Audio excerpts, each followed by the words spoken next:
Choco Mucho Hidden Secret, binunyag na, maraming palang umayaw sa CMFT.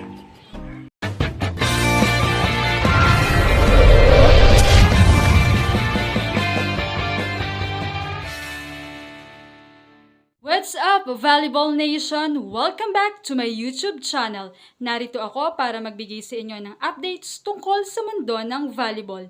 Pero bago yan, don't forget to subscribe and hit the notification bell para updated ka sa aking mga videos. Bago pa man mapunta ang kada players sa kanilang team, marami silang pinagdaanan at kinonsider bago sila mapunta sa mga teams na kinalalagyan nila ngayon.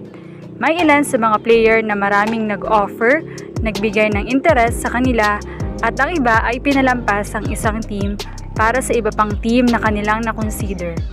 Ilan nga dito ay tungkol sa Choco Mucho na ilan sa mga players ay dapat sa team na ito pero sa ibang team sila napunta. Ang una, alam nyo ba na after UAAP career ni Bunny ay sa Choco Mucho dapat siya mapupunta at hindi sa Signal. Kaso naudlot yung plano dahil bigla na lang daw nagbago ang desisyon ni Bunny. Hindi alam pero mas maganda ata ang offer ng Signal sa kanya. Sunod naman ay alam nyo ba na after madisband ang F2 sa PBL ay nagbigay talaga ng interest ang Choco Mucho management kay Julina with Mars Alba. Kaya maraming source ang kumakalat na sa CMFT siya mapupunta.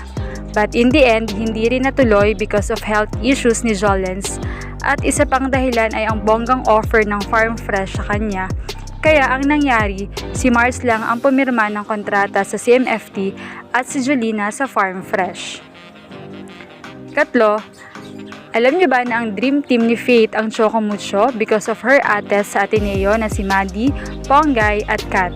Gusto niyang maglaro under Choco Mucho but hindi alam kung bakit hindi iyon nangyari. Malamang ay malaki din ang offer ng Akari sa kanya. Sunod, alam niyo ba na si Coach Taka, kung si Coach Taka ang tatanungin kung sinong team sa PBL ang gusto niya bukod sa mother team niya, ay Choco Mucho ang gusto niya kasi lahat ng PBL players na gusto niya ay halos nasa Choco Mucho na daw lahat. At ang huli, alam niyo ba na dapat sa Creamline mapupunta si Sisi at hindi sa Choco Mucho? Ayon sa mga source insider, dapat dalawa sila ni Bernadette Pons ang mapupunta sa Creamline after ng beach volleyball. Pero nagbago ang plan ng Ribisco Management dahil nagpakita ng interest si Sisi sa Choco Mucho at gusto raw ni Sisi maranasan ang magkalaban sila ni Pons, kaya si Pons lang ang natuloy sa Creamline at hindi si Sisi sa Choco Mucho. Anong masasabi niyo rito? Leave a comment below. Thank you for watching and don't forget to subscribe.